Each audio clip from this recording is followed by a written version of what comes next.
감사주일에 예배 오신 여러분들을 축복합니다. 우리는 매일 순간을 선택하며 살아갑니다. 아마 이 시간도 여러분의 이 시간의 선택 때문에 이 자리에 와 있고 또 예배하고 계신 줄 믿습니다. 다수의 사람들의 생각을 따라갈 것인가? 또 내가 진실을 말할 것인가? 힘 있는 편에 내가 설 것인가? 아니면 억울한 사람의 손을 잡아주는 정의의 편에 설 것인가?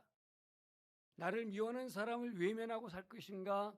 아니면 선으로 그 악을 이기고 살 것인가? 신앙은 일상생활 속에서 선택의 연속인데 오늘 출애굽기 23장도 바로 우리가 살아가는 데 있어서 무엇을 선택해야 될 것인가 그 기준을 말해주고 있습니다.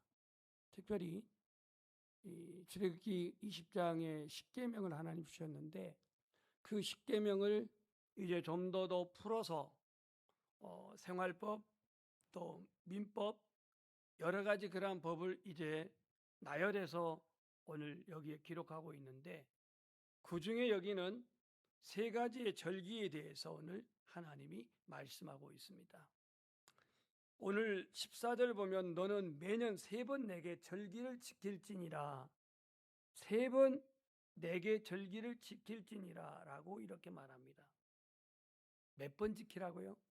3번입니다. 3번. 왜 도대체 하나님은 절기를 지키라고 하실까? 목적이 뭘까? 여기는요, 하나님께서 우리에게 은혜를 주신 것을 기억하기 위함이고 또 예배하기 위함인 줄 믿습니다. 여러분, 예배는 단순히 시간을 지금 여기에 채우는 의무가 아닙니다. 예배는 하나님의 은혜를 기억하고 나의 삶의 중심을 하나님께 되돌리는 시간이 예배입니다. 여러분들이 한 주간 가정에서, 직장에서, 사업처에서 어떻게 살았든 간에 진정 예배의 시간은 나의 중심에서 하나님 중심으로 그 시간을 되돌려 드리는 시간이 바로 예배입니다. 때문에 오늘 이 예배의 시간에 여전히 내 생각이 주도하고 있고 내 감정이 주도하고 있고 그 예배에 대한 내가 평가를 하고 있다고 하면 하나님께 나는 시간을 지금 되돌려 드린 행위가 아닙니다. 그래서 첫 번째 오늘 무교병을 지키라고 15절에 말씀한 데 있어서 이 무교병을 지키라, 무교절을 지키라 이 얘기는 다른 말로 말하면 유월절을 지키라는 말과 동일합니다. 여러분이 무교절은 아비벌이라고 하는 생소한 이 단어가 나오는데 이것은 이스라엘의 원력의 한 표현입니다.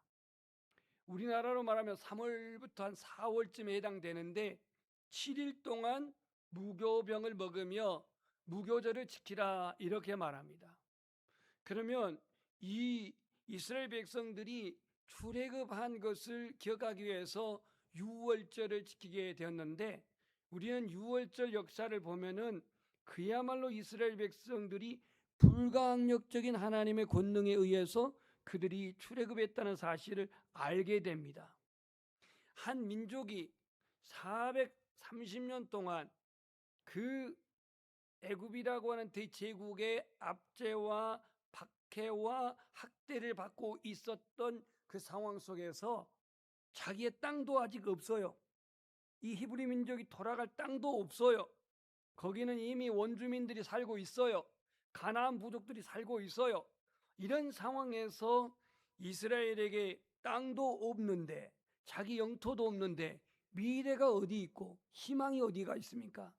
그럼에도 불구하고 하나님은 때가 되어져서 예비된 모세를 통해서 그들을 이집트에서 이끌어냈어요. 출애굽한 거예요. 이건 전적인 하나님의 은혜였습니다. 우리 인간의 노력으로 될 일이 아니었습니다. 홍해바다가 인간의 노력으로 될 일이 아니고 광야 40년 그들이 줄이지 않고 그리고 신발이 헤어지지 않고 그 옷들이 헤어지지 않았다라고 하는 이 사실은 하나님의 전적인 은혜가 아니고서는 도저히 불가능한 일이었습니다. 그 하나님의 구원을 감사하며 지키는 절기가 바로 무교절이자 유월절이었다는 사실을 알게 됩니다. 한마디로 말하면 하나님의 은혜를 잊어버리지 말아라, 이런 뜻이에요. 너의 구원을 잊어버리지 말아라, 이거예요. 그래서 이날은 보통 때는 반죽을 할 때에 반죽을 불게 하는 그러한 유교병을 만드는 재료를 넣었지만, 이날만큼은 7일 동안 전혀 거기에 어떤 걸 가미하지 않는, 좀 우리식으로 표현한다면 이전에 우리가 밀가루로 빵을 만들거나 또 밀가루로 어떠한 케이크를 만들거나 하면 그 밀가루를 부풀게 하는 소다라든가 뭐 이런 것을 가미해서 만드는데, 이 누룩 없이 떡을 만들어야 해서요. 누룩 없는 떡을 만들라는 의미는 뭐냐면, 너희들이 애굽에서 죄 가운데 살았던 그 고난을 다시 한번 상기해봐라, 이거예요. 여러분들이요, 빵도 그냥 빵하고 소위 말하는 안고가 일본 말인가? 이게 넣은 빵하고 어떤 게 맛있어요? 그럼 물어보나 마나죠. 오늘 여러분 2층에 와서 그럴 일은 없겠지만, 모든 반찬에 소금이라든가 간이라든가 간장이라든가 어떤 요거를 하나도 안 치고, 기름도 안 치고 깻가루도 안 치고 소금도 안 치고 그냥 해놓은 음식이라면 여러분 먹겠어요? 그래도 배고프니까 먹겠지. 맛이 없어. 맛이. 그냥 누룩을 넣지 말고 그 빵을 만들어 가지고 7일 동안 먹으라는 겁니다. 7일 동안. 그래서 이 무교병, 다시 말해서 6월절에 이어서 바로 7일 동안 지킨 무교절은 어떤 교훈을 주고 있냐면, 구원을 기억하되 죄를 멀리하라, 이거예요. 구원을 기억하되 죄는 멀리하라. 죄를 멀리하라. 애굽에서 너희들이 노예 생활했던 것은 너희들에게 하나님의 어떤 계획도 있었지만, 그 노예 생활했던 이 가운데는 이스라엘 백성들 안에 있는 잠재된 죄의 원인도 있었습니다. 우리는 구원은 기억하면서도, 구원은 감사하면서도, 구원은 귀하게 여기면서도 죄를 멀리하는 그 책임, 죄를 멀리하는 그 우리 인간의 그 그리스도인의 어떤 결단, 이 생활에서는 너무나도 취약점을 갖고 있어요. 자신의 죄에 대해서 너무 관대해요. 자신의 연약함을 거기에 죄 짓는 것에 타협을 하면서 자신의 죄에 대해서는 너무 관대하면서, 그러면서도 하나님의 은혜는 우리가 애타게 불러요. 그래도 하나님은 우리를 버리지 않지만, 내가 하나님의 은혜로 구원받은 것이 귀한 일이고 은혜이고 축복이라고 한다면, 이 구원받은 삶의 경건한 삶은 당연히 따라가야 합니다. 구원 따로 경건 따로, 이거는 하나님의 은혜를 너무나도 천박하게 여기는 겁니다. 그러니까 우리는 이 무교절 교훈을 통해서 너희들이 애굽에서 노예 생활했던 것, 거기서 구원해 주신 하나님의 은혜를 잊지 말아라. 그렇게 구원받았다면 너희들이 누룩 없는 떡을 먹을 때에 너희 안에 죄를 제하여 버려라 하는 그런 하나님의 교훈을 담고 있습니다. 두 번째, 오늘 맥추절인데요. 이 맥추절을 지키라고는 16절에 맥추는 보리맥자입니다. 보리맥. 맥추절을 지키라고 하는 건 보리의 추수절을 지키라는 얘기인데요. 이 맥추절하고 붙어 있는 두 가지 절기가 있어요. 77절, 그 다음에 오순절입니다. 오순절. 이 같은 날이에요. 왜 도대체 헷갈리게 그냥 맥추절만 쓰면 되는데 거기에 77절과 오순절이 붙어 있는지 제가 조금 설명하면, 이스라엘 백성들이 출애굽해 가지고 49일이 되어졌을 때, 49일이 되어졌을 때 그들이 77에 49, 그래가지고 49일째 된 그때에 이 77절이라고 하는 첫 소득을 거두게 되었어요. 뭘 거뒀다는 거예요? 보리를 거뒀다는 거. 보리요. 그래서 이 보리를 거둬들였는데, 출애굽에서 7주가 지난 77에 49에 그 77절에 보리 수술을 했습니다. 그리고는 하루를 더 붙이면 그 다음 날이 오순절이잖아요. 오순절. 그러니까 맥추절, 77절, 오순절은 같이 붙어 있어요. 붙어 있어. 이런 가운데 오늘 하나님은 맥추절을 지키라. 왜? 이는 내가 수고하여 밭에 뿌린 것에 첫 열매를 거둠이니라. 자, 한번 질문해 봅시다. 지금 이 출애굽기 말씀하고 있는 지금 현장입니다. 현장. 쓰는 시점이 아니라 말씀하고 있는 현장일 때에 이들은 광야에 있습니까? 가나안에 있습니까? 광야에 있습니다. 광야에. 그러면 이 맥추절에 지키는 최초의 시점은 그들이 가나안에서 있을까요? 광야에 있을까요? 점점 어려워지나요? 처음 맥추절을 지킬 때가 가나안일까요? 광야일까요? 가나안입니다.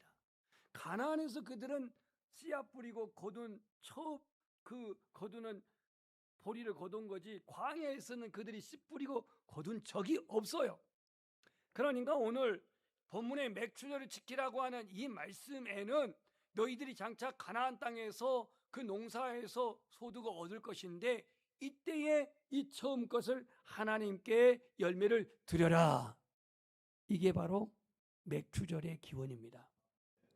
그래서 처음 열매를 하나님께 감사로 드리는 것, 이게 맥추절이라 이런 얘기예요.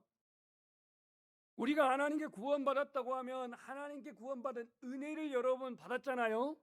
그래서 성도가 구원받았다면 죄를 멀리하는 경건한 생활은 당연한 것이고, 그 다음이 뭐냐? 하나님의 은혜를 잊지 아니하고 감사하는 생활이에요. 하나님의 은혜를 잊지 아니하고 찬양하며 감사하는 삶이에요. 그래서 진정한 감사는 마음속으로만 감사하는 게 아니라, 입으로만 감사하는 게 아니라, 오늘 본문에 말씀한 것처럼 처음 열매를 거두어 그것을 주님께 드림으로 감사하는 겁니다. 그래서 이 감사에는요, 뜻이 있고 정성이 있고 우리의 마음의 믿음의 고백이 있어요. 단순히 물질 몇 푼 드린 것으로 여러분이 감사하는 것으로 생각하지 마세요. 하나님께서 너희의 마음에 지금 첫 열매를 드리라고 한 것은 너희들이 이 수확의 주인이 하나님인지, 이 씨를 뿌리고 거두게 하신 하나님이 주인인지, 이 소득의 열매를 얻게 하신 분이 하나님이신지, 이거를 지금 보고 싶다는 겁니다. 첫 열매 가장 좋은 겁니다. 첫 열매 가장 좋은 것. 그래서 이 맥추절에 주는 교훈은 뭐냐면, 은혜를 잊지 않고, 따라서 합시다. 은혜를 잊지 않고 감사로 고백하는 삶, 이게 이제 맥추절의 그 교훈입니다. 여러분들이요, 직장을 취업해 가지고 처음 그 급료를 받았을 때, 급여를 받았을 때 굉장히 기대감이 있죠. 청년들은 아직 조금 멀었을지 모르겠어요. 취업을 하게 되면 그 기대감이 있단 말이에요. 왜냐? 내가 땀 흘림의 보상을 받은 것이니까요. 저도 1980년 11월 30일 날 제가 첫 급여를 받았는데, 그때 뭐 수당까지 해가지고 제 기억에 9만 8천 원인가 받았던 기억이 나요. 9만 8천 원. 80년입니다. 1980년. 예. 그러니까 그것밖에 안 받았어? 그렇게 많이 받았어? 이러는데요. 원래는 제가 7만 원인데 뭐 수당해갖고 9만 8천 원 받았어요. 근데 10원도 못 썼어요.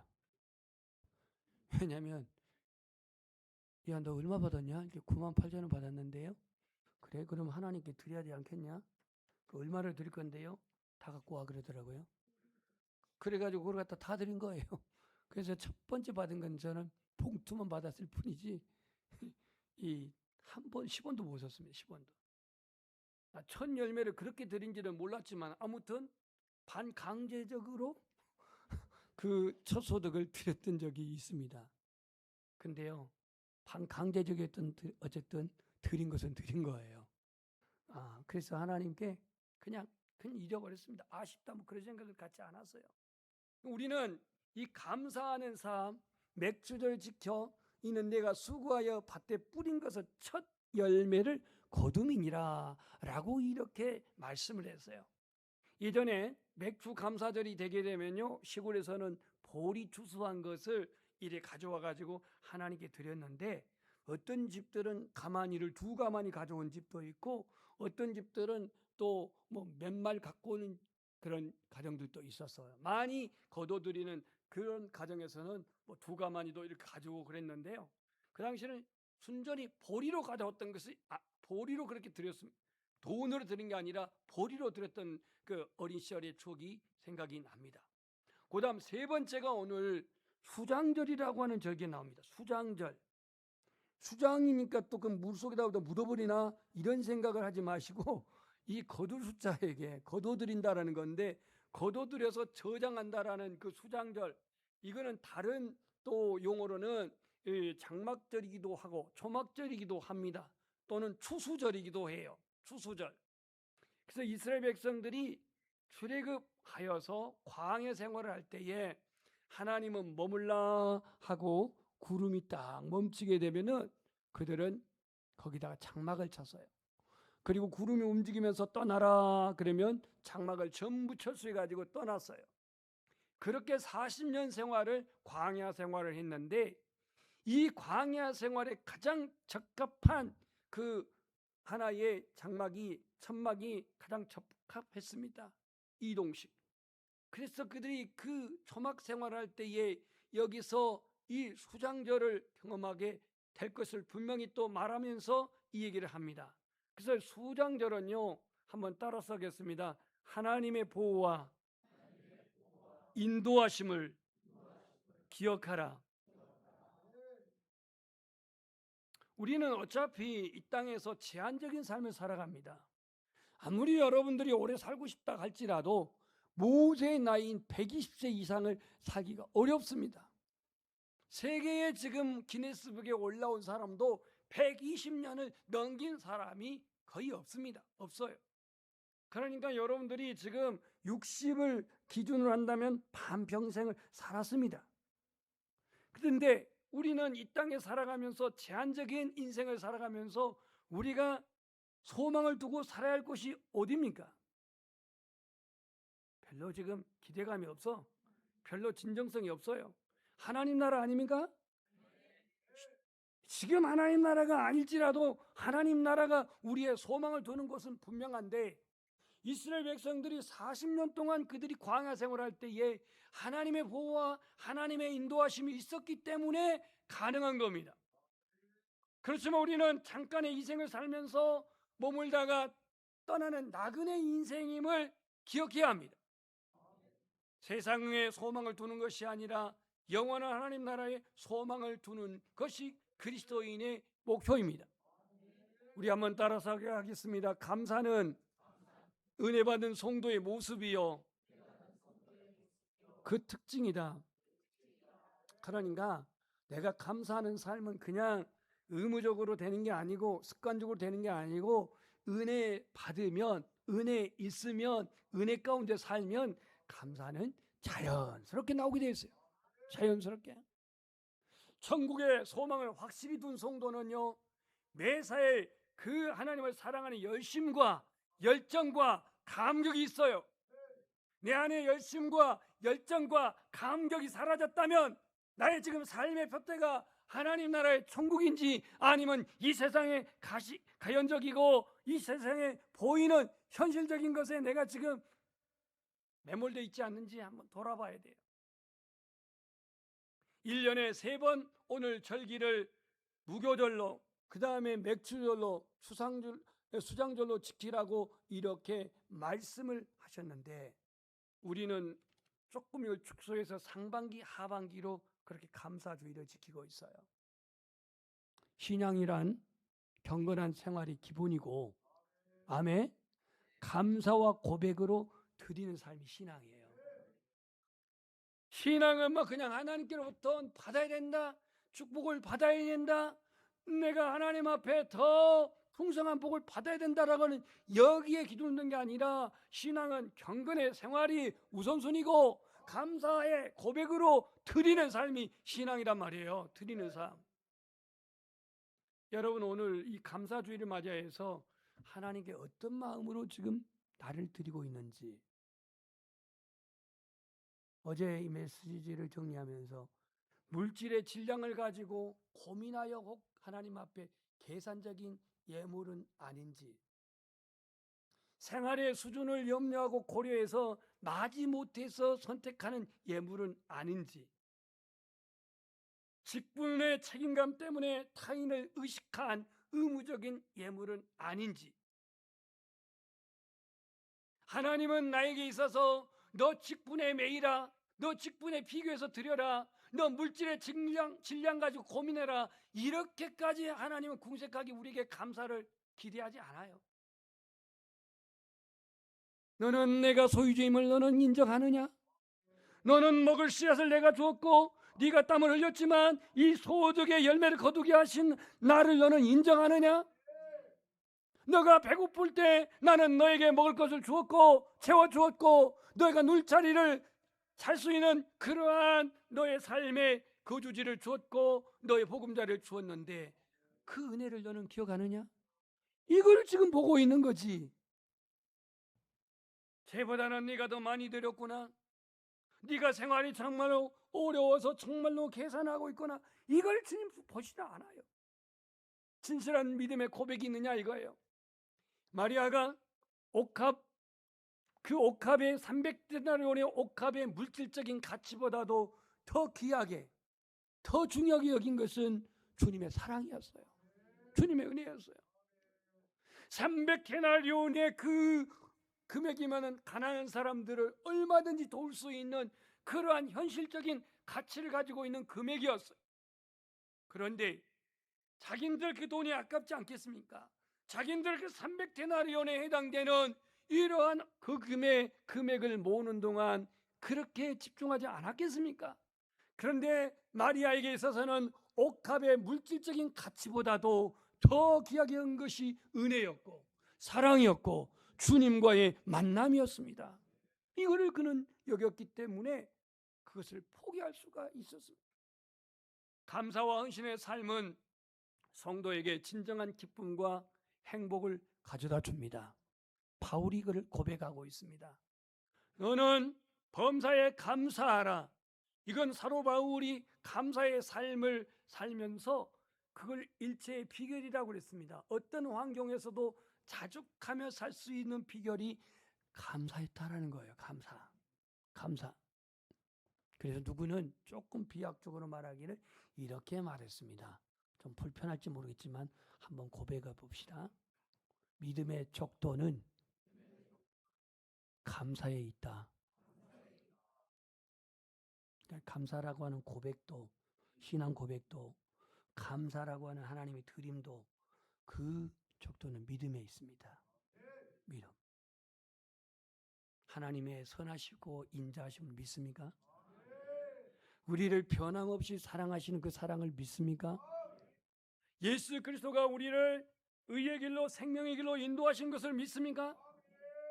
그분이 우리의 구주이시고 그분이 우리 영생의 주님이시고 그분이 우리를 속죄하셨고 구원의 길로 인도하시는 그 믿음으로 드리는 것이 감사입니다. 그래서 하나님의 구속의 은총을 깨닫는 성도가 감사의 삶을 살아갈 수가 있는데 감사는 하나님의 선하심과 변없는 사랑에 대한 고백입니다. 우리를 구원의 길로 인도하신다고 하는 그 믿음의 시작에서 감사가 시작되는데 진정한 감사는 헌신으로 이어집니다. 진정한 감사는 위로 하나님 앞에 영광을 돌리는 삶이요 아래로 수평적으로 봉사와 섬기는 삶으로 나타납니다. 이 감사에서 진정한 기쁨과 행복과 만족을 누릴 수 있습니다. 말씀을 정리하면 첫 번째, 오늘 이 맥주 감사주의를 통하여서 내가 얼마나 예물을 준비했느냐, 누구보다 더 많이 드리느냐, 하나님이 정말로 나에게 주신 은혜가 뭐냐, 이걸 생각하기 전에 오늘 이 세 가지의 절기를 지키라고 하면서 17절에 내 모든 남자는 매년 3번씩 주 여호와께 보일지니라 이렇게 말했습니다.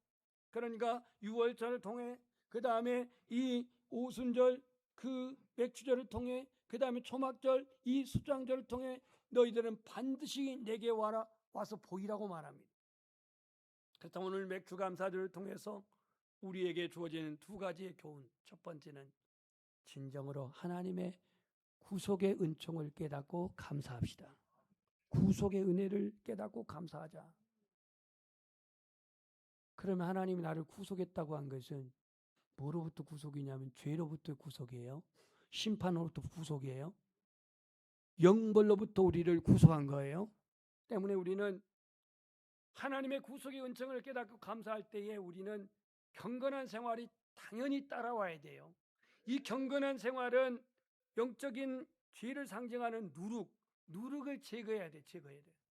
이 감사주의를 통해서 우리 안에 어떤 누룩이 있는지, 비난에, 비판에, 정죄에, 험담에, 이러한 오늘 우리들의 안에 있는 영적인 누룩들을 제거하는 감사주일이 되기를 바랍니다. 어떤 은혜를 내가 기억할 때에 그 은혜가 어떤 은혜인지 주님이 속죄하시고 나를 깨끗게 하시고 나를 의롭게 하셨다고 하는 이 사실 속에 구속의 은총을 깨닫고 하나님 앞에 순종의 삶을 드리는 감사가 되기를 소망합니다. 2번째, 이스라엘 백성들은 그렇게 하나님의 은혜로 출애굽했고 만나와 메추라기를 먹었고 그리고 구름기둥과 불기둥으로 보호하시고 인도했는데 그들은 광야에서 감사의 모습을 전혀 찾아볼 수가 없어요. 오늘 우리 안에 원망이 있고 우리 안에 불평이 있습니다. 이 원망과 불평을 버리고 범사에 감사하며 찬양으로 영광 돌리는 이 맥주감사 주일이 되기를 소망합니다. 나를 구원하기 위해서 주님은 자신의 옥체를 깨뜨렸습니다. 그리고는 생명의 피를 보혈의 능력으로 우리를 속죄하셨습니다. 그렇다면 이 감사주일을 맞이해서 수직적인 관계에서 구원의 은총을 감사하고 하나님을 예배합시다. 구원의 은총을 감사하고 예배합시다.